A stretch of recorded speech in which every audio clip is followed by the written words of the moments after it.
आप देख रहे हैं सुदर्शन न्यूज।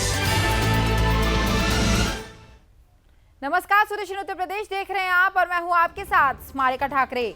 खबर यूपी के जिला सगड़ी की है, जहां आज सभी ब्लॉक के प्रमुखों को शपथ दिलाई गई है। इस दौरान कार्यक्रम में मुख्य अतिथि के तौर पर एमएलसी राकेश कुमार यादव द्वारा दीप प्रज्वलित कर कार्यक्रम का शुभारंभ किया गया। इस मौके पर समस्त क्षेत्र पंचायत सदस्य, जिला पंचायत सदस्य, क्षेत्र प्रशासन अधिकारियों के साथ साथ नवनिर्वाचित ब्लॉक प्रमुख को भी शपथ दिलवाई गई। तो वहीं हरैया ब्लॉक उत्तर प्रदेश के सबसे युवा प्रमुख चुने गए संदीप सिंह पटेल को ब्लॉक प्रमुख पद के लिए नियुक्त सगड़ी एसडीएम गौरव कुमार ने शपथ दिलाई। इस दौरान भारतीय जनता पार्टी के प्रदेश कार्यकारिणी सदस्य देवेंद्र कुमार सिंह, भारतीय जनता पार्टी के क्षेत्रीय उपाध्यक्ष अरविंद जायसवाल भी मौजूद रहे। तो वहीं पुलिस अधीक्षक हाथरस विनीत जायसवाल के आदेशानुसार इनामी अपराधियों की धरपकड़ हेतु अभियान चलाया जा रहा है। अभियान के तहत सादाबाद पुलिस द्वारा बदमाशों को गिरफ्तार कर लिया गया है। पुलिस ने उनके पास से पेट्रोल पंप मैनेजर से लूटे गए 60,000 रुपए भी बरामद कर लिए हैं। आपको बता दें कि हाल ही में बाइक सवार कुछ अज्ञात बदमाशों द्वारा सादाबाद क्षेत्र के ग्राम कज रोठी के समीप एक पेट्रोल पंप के मैनेजर से लूट की घटना को अंजाम दिया गया था, जिसकी शिकायत थाना सादाबाद में दर्ज करवाई गई थी, जिस पर पुलिस ने संज्ञान लेते हुए तत्काल टीमों का गठन कर घटना के अनावरण और अभियुक्तों की गिरफ्तारी हेतु दिशा निर्देश दिए हैं।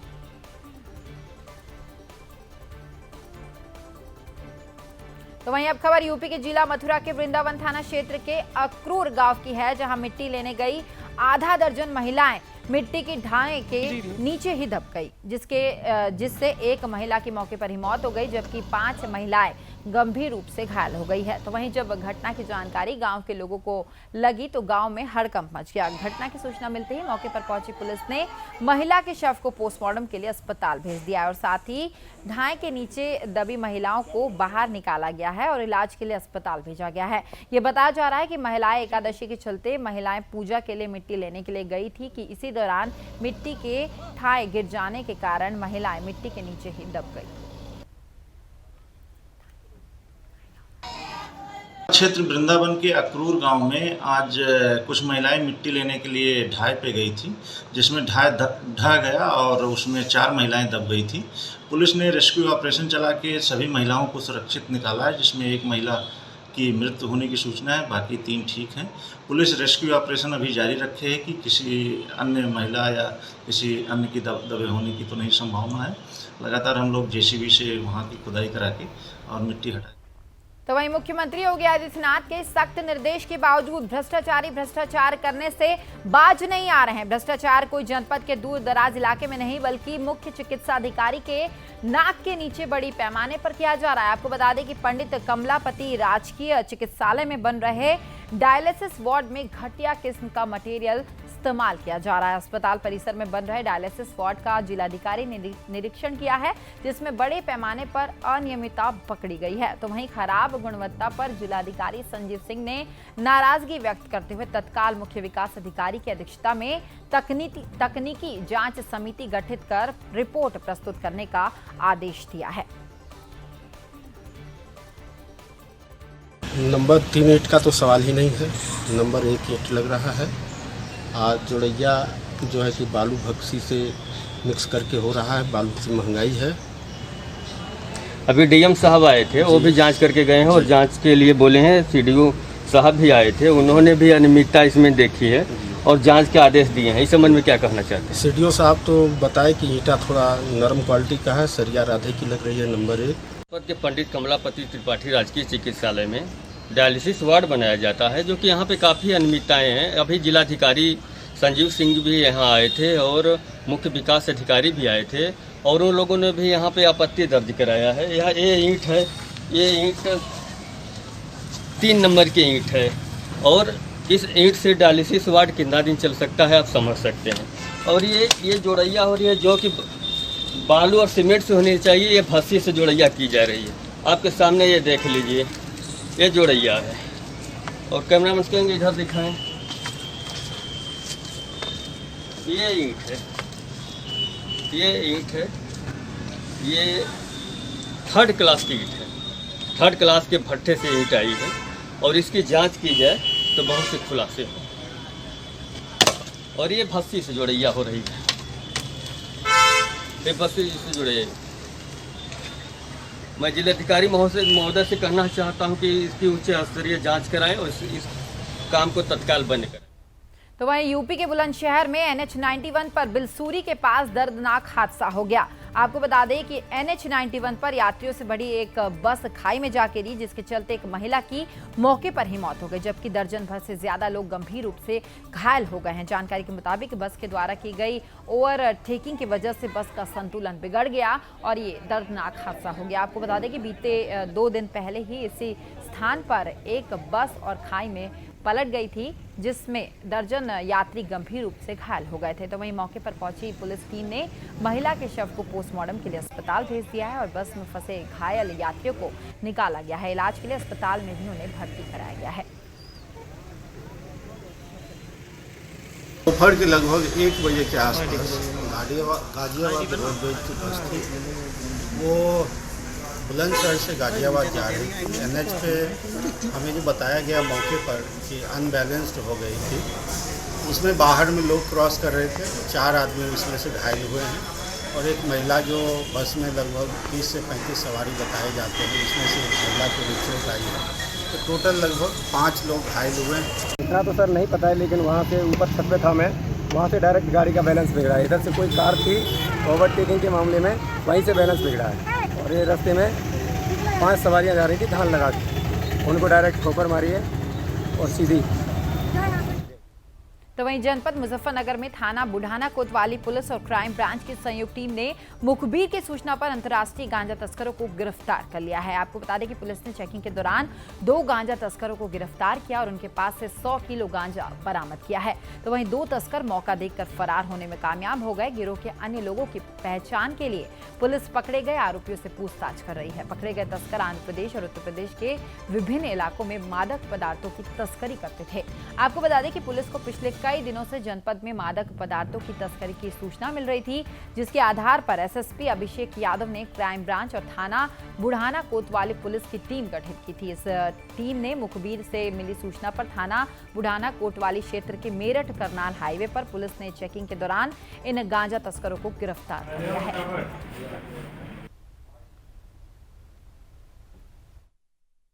एसपी साहब ने और हमारे एडिशनल एसपी आरए साहब ने एक टीम लगाई क्राइम ब्रांच की। तो जॉइंटली कल ऑपरेशन में इस अखेड़ी मोड़ पे खड़े हुए एक सूचना प्राप्त हुई कि एक स्कॉर्पियो जिसका नंबर UK 07AH 8786 है, ये आ रही है और इसमें भारी मात्रा में गांजा मौजूद है। इस गाड़ी को रोका गया।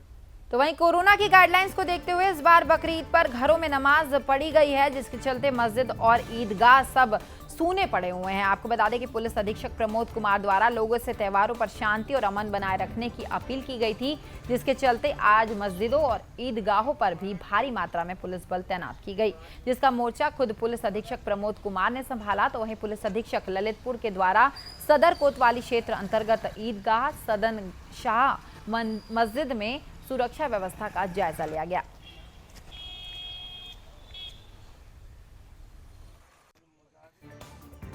देखिए, जैसा कि आपको पता है ईद का त्यौहार है, तो हमारा जो थाना और जो पूरे जनपद का हमने जो जहाँ पे भी ईदगाह और जो मस्जिदों पे नमाज़ पढ़ी जानी है वहाँ पे फोर्स लगाया गया है।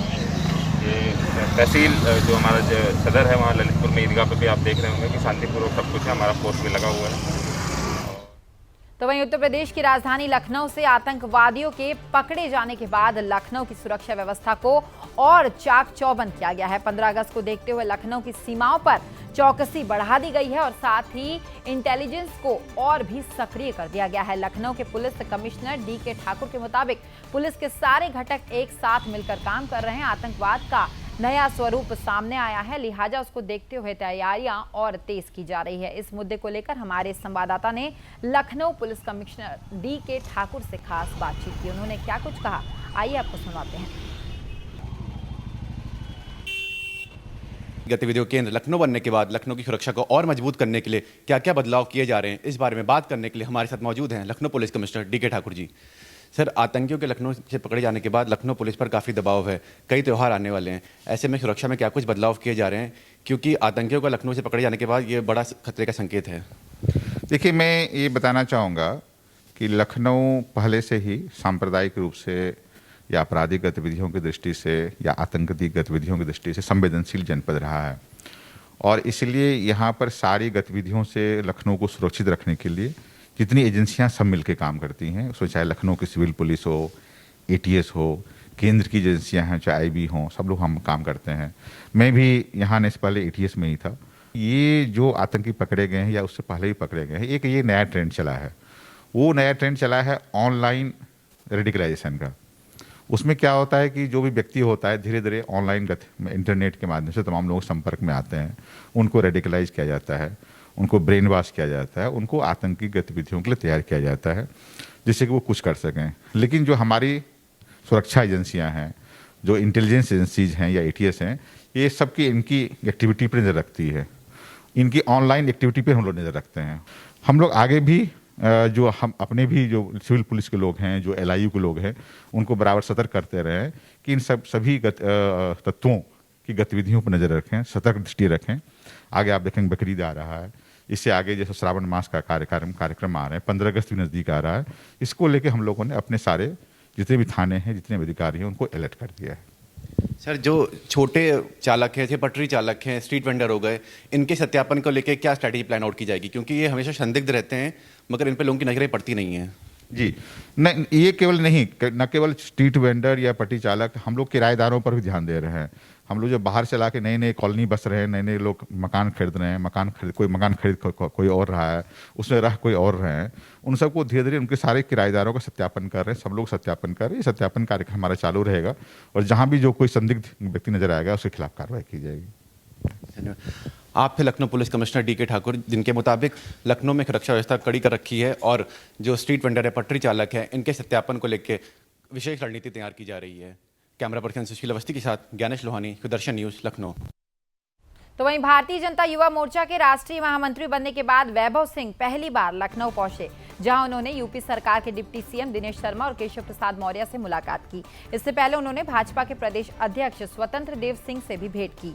2022 के आम चुनाव से पहले वैभव सिंह को युवा मोर्चा में राष्ट्रीय महामंत्री बनाकर पार्टी ने सबसे बड़ी जिम्मेदारी सौंपी है। दरअसल भारतीय जनता पार्टी 2022 के चुनाव में अधिक से अधिक युवाओं को अपनी तरफ आकर्षित करना चाहती है और इसी को देखते हुए राज्य की सरकार ने अधिकतर योजनाओं के केंद्र में युवाओं को रखा है। वैभव सिंह का यह मानना है कि योगी सरकार के अभूतपूर्व कार्यों के चलते उत्तर प्रदेश में विपक्ष के पास कोई मुद्दा नहीं बचा है और आगामी विधानसभा चुनाव में भारतीय जनता पार्टी की ऐतिहासिक जीत होगी।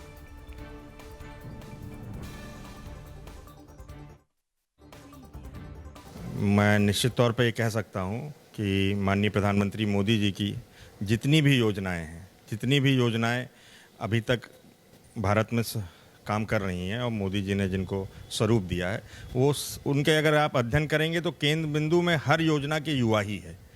जितना रोजगार संबंधित है, जितने भी योजनाएं हैं, सब के केंद्र बिंदु युवाओं को लेकर मोदी जी काम कर रहे हैं।